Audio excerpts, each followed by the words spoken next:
The War of the Worlds. Book 1, The Coming of the Martians.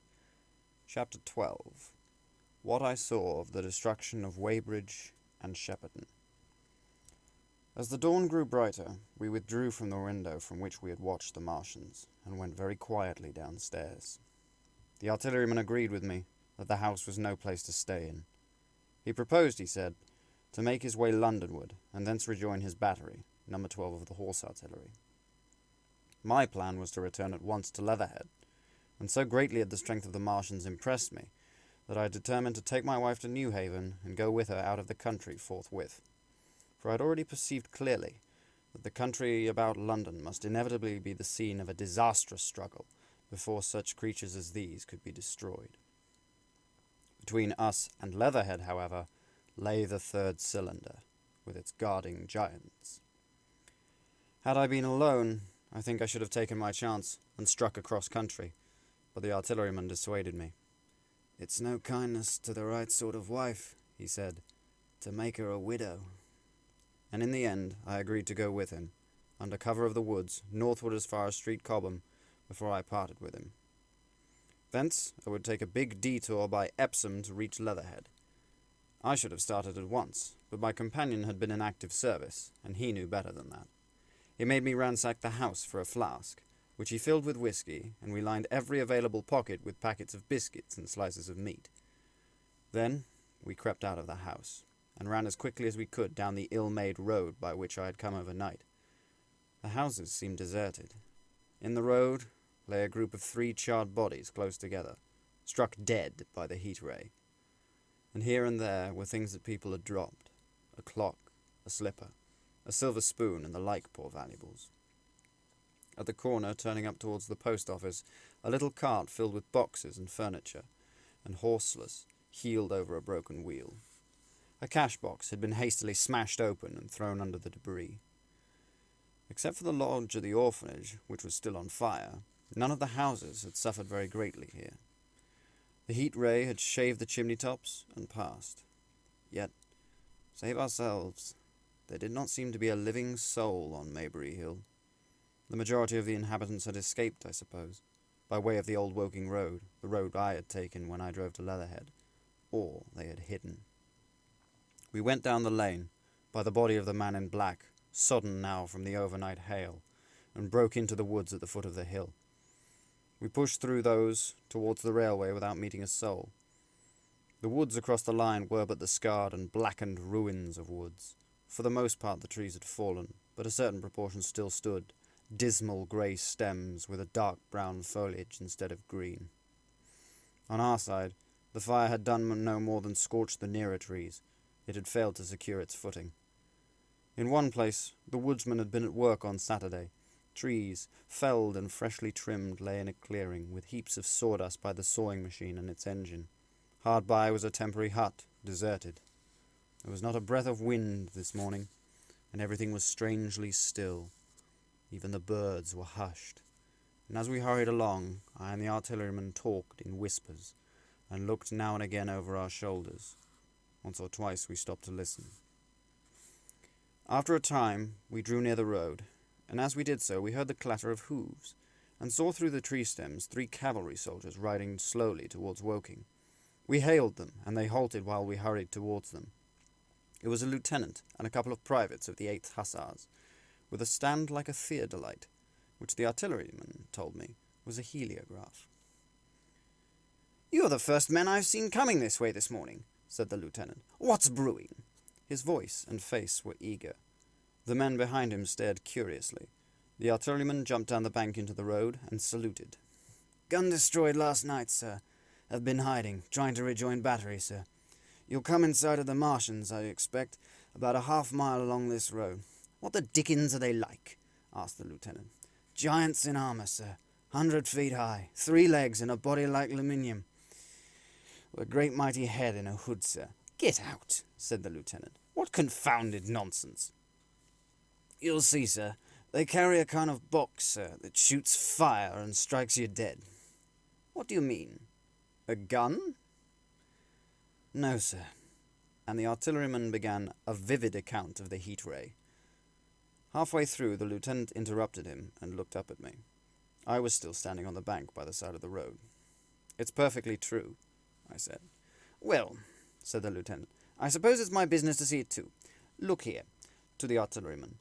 "We're detailed here, clearing people out of their houses. You'd better go along and report yourself to Brigadier General Marvin, and tell him all you know. He's at Weybridge. Know the way?" "I do," I said, and he turned his horse southwards again. "Half a mile, you say?" said he. "At most," I answered, and pointed over the treetops southward. He thanked me and rode on, and we saw them no more. Further along, we came upon a group of 3 women and 2 children in the road, busy clearing out a labourer's cottage. They had got hold of a little hand truck, and were piling it up with unclean-looking bundles and shabby furniture. They were all too assiduously engaged to talk to us as we passed. By Byfleet Station we emerged from the pine trees, and found the country calm and peaceful under the morning sunlight. We were far beyond the range of the heat ray there, and had it not been for the silent desertation of some of the houses, the stirring movement of packing in others, and the knot of soldiers standing on the bridge over the railway and staring down the line towards Woking, the day would have seemed very much like any other Sunday. Several farm wagons and carts were moving creakily along the road to Addleston, and suddenly through the gate of the field we saw, across a stretch of flat meadow, 6 12-pounders standing neatly at equal distances, pointing towards Woking. The gunners stood by the guns waiting, and the ammunition wagons were at a business-like distance. The men stood almost as if under inspection. "That's good," said I. "They will get one fair shot at any rate." The artilleryman hesitated at the gate. "I shall go on," he said. Further on towards Weybridge, just over the bridge, there were a number of men in white fatigue jackets, throwing up a long rampart, and more guns behind. "It's bows and arrows against the lightning anyhow," said the artilleryman. "They haven't seen that fire beam yet." The officers who were not actively engaged stood and stared over the treetops southwestward, and the men digging would stop every now and again to stare in the same direction. Byfleet was in a tumult. People packing, and a score of hussars, some of them dismounted, some on horseback, were hunting them about. 3 or 4 black government wagons with crosses in white circles, and an old omnibus, among other vehicles, were being loaded in the village street. There were scores of people, most of them sufficiently sabbatical to have assumed their best clothes. The soldiers were having the greatest difficulty in making them realize the gravity of their position. We saw one shriveled old fellow with a huge box, and a score or more of flower pots containing orchids, angrily expostulating with the corporal who would leave them behind. I stopped and gripped his arm.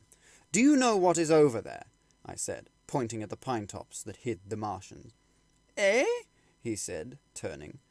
"I was just explaining these is valuable." "Death!" I shouted. "Death is coming! Death!"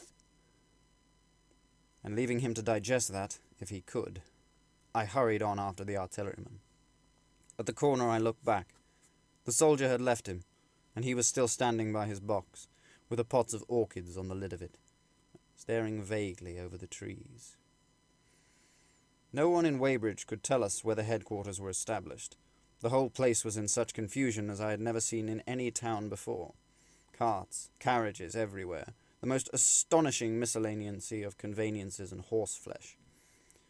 The respectable inhabitants of the place, men in golf and boating costumes, wives prettily dressed, were packing, riverside loafers energetically helping, children excited, and for the most part highly delighted at this astonishing variation of their Sunday experiences.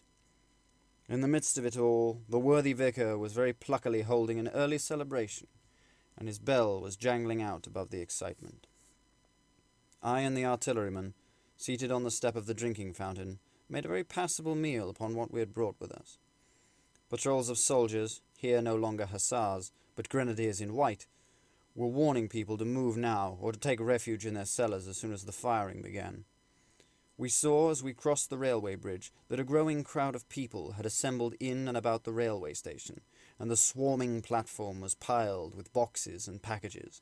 The ordinary traffic had been stopped, I believe, in order to allow the passage of troops and guns into Chertsey, and I have since heard that a savage struggle occurred for places in the special trains that were put on at a later hour.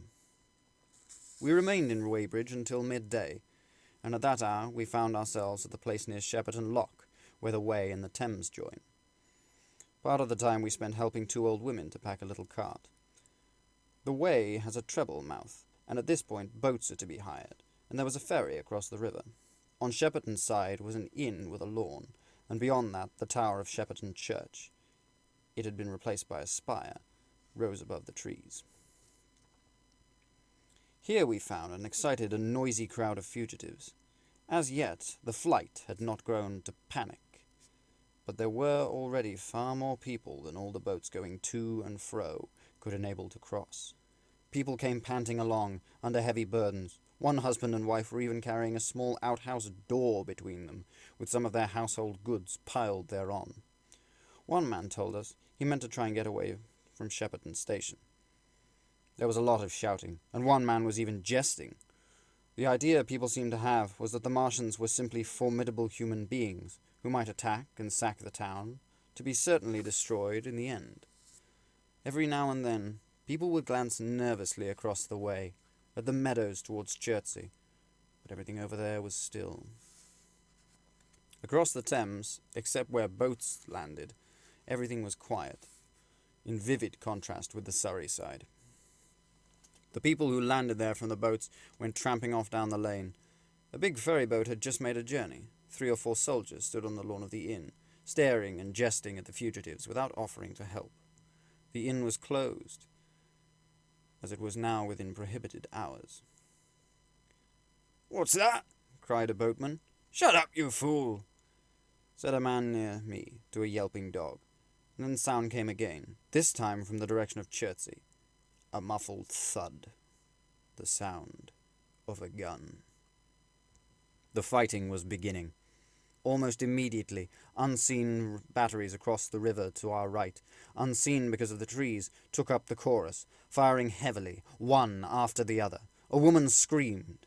Everyone stood arrested by the sudden stir of battle, near and yet invisible to us. Nothing was to be seen, save for flat meadows, cows feeding unconcernedly for the most part, and silvery pollard willows, motionless in the warm sunlight. "The soldiers will stop 'em," said a woman beside me, doubtfully. A haziness rose over the treetops. Then suddenly we saw a rush of smoke, far away up the river, a puff of smoke that jerked up into the air and hung. And forthwith the ground heaved underfoot, and a heavy explosion shook the air, smashing 2 or 3 windows in the houses near, leaving us astonished. "Here they are!" shouted a man in a blue jersey. "Yonder! D'ye see them? Yonder!" Quickly, one after the other, 1, 2, 3, 4 of the armored Martians appeared, far away over the little trees, across the flat meadows that stretched towards Chertsey, and striding hurriedly across the river. Little cowled figures they seemed at first, going with a rolling motion, and as fast as the flying birds. Then, advancing obliquely towards us, came a 5th. Their armored bodies glittered in the sun as they swept swiftly forward upon the guns, growing rapidly larger as they drew nearer. On the extreme left, the remotest that is, flourished a huge case, high in the air, and the ghostly, terrible heat ray I had already seen on Friday night smote towards Chertsey and struck the town. At the sight of these strange, swift, and terrible creatures, the crowd near the water's edge seemed to me but for a moment horror-struck. There were no screaming, no shouting, but a silence. Then a hoarse murmur and a movement of feet, a splashing from the water.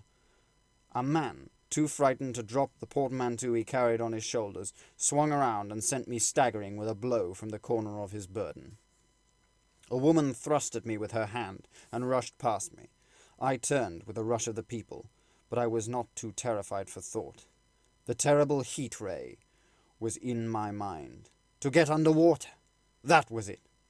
"Get under water!" I shouted, unheeded.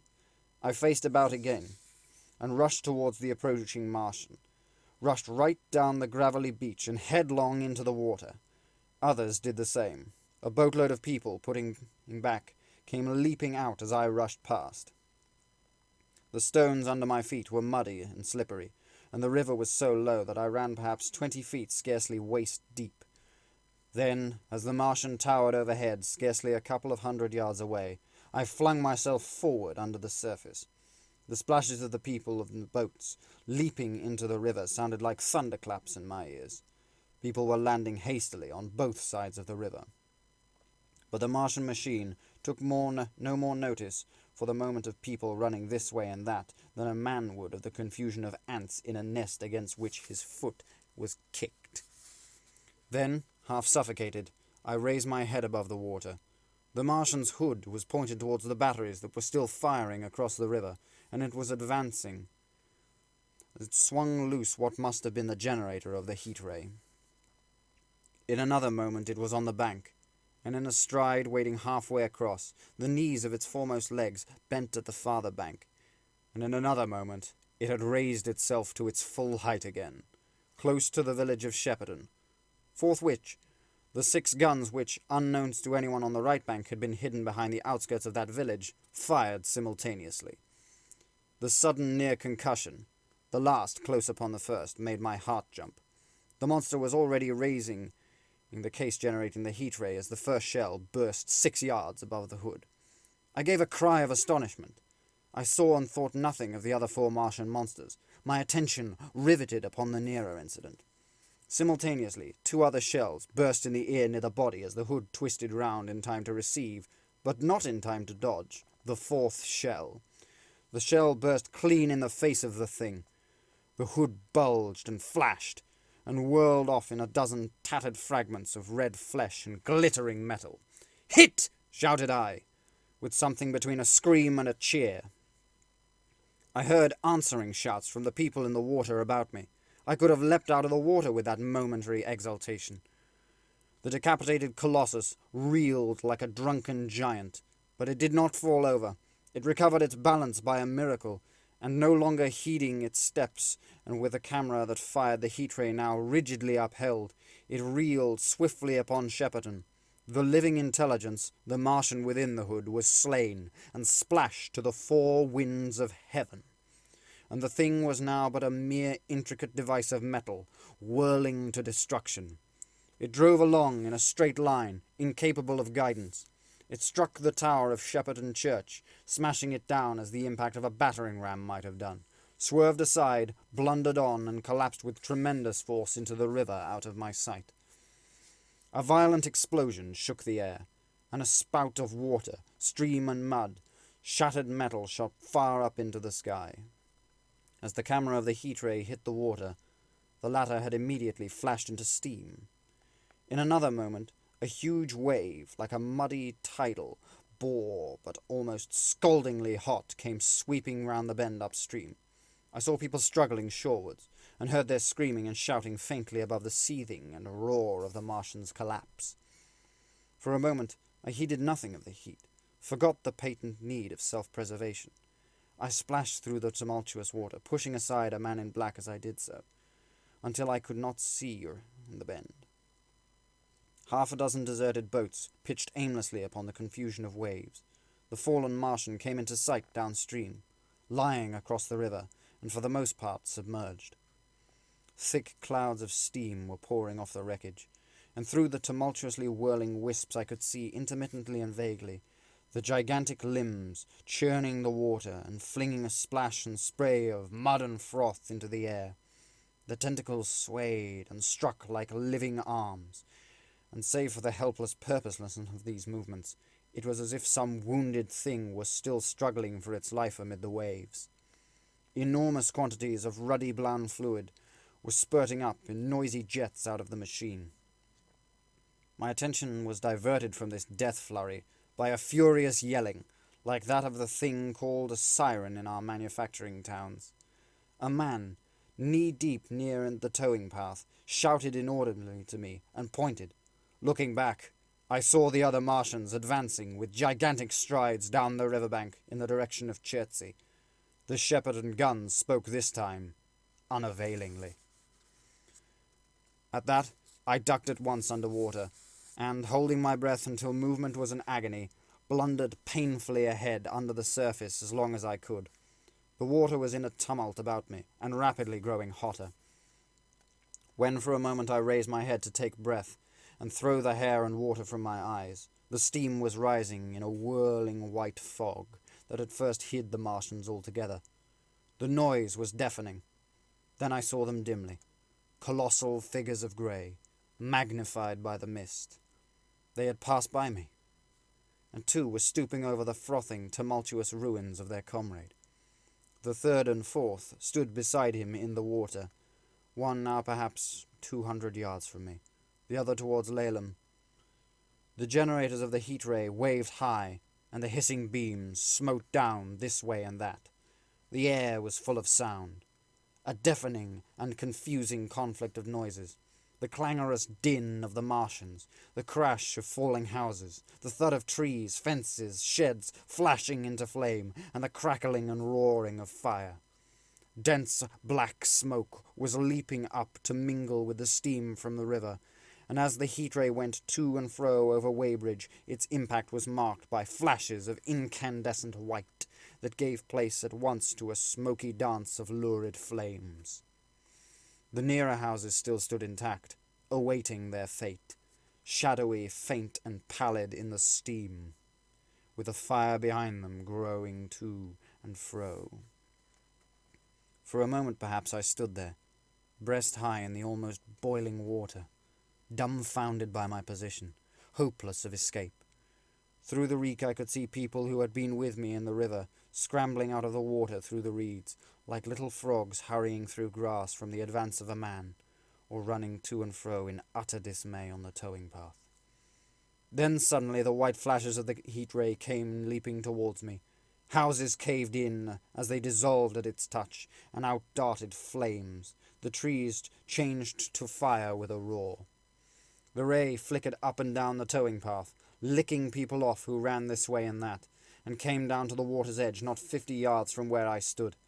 It swept across the river to Shepperton, and the water in its track rose a boiling wheel crested with steam. I turned shoreward. In another moment a huge wave, well nigh at the boiling point, had rushed upon me. I screamed aloud, and scolded, half-blinded and agonized, I staggered through the leaping, hissing water towards the shore. Had my foot stumbled, it would have been the end. I fell helplessly, in full sight of the Martians, upon the broad, bare, gravelly spit that runs down to mark the angle of the Wey and Thames. I expected nothing but death. I have a dim memory of the foot of a Martian, coming down within a score of yards of my head, driving straight into the loose gravel, whirling in this way and that, and lifting again. Of a long suspense, and then the four, carrying the debris of their comrade between them, now clear, and then presently faint through a veil of smoke, receding, interminably, as it had seemed to me, across a vast space of river and meadow. And then, very slowly, I realized that by a miracle I had escaped.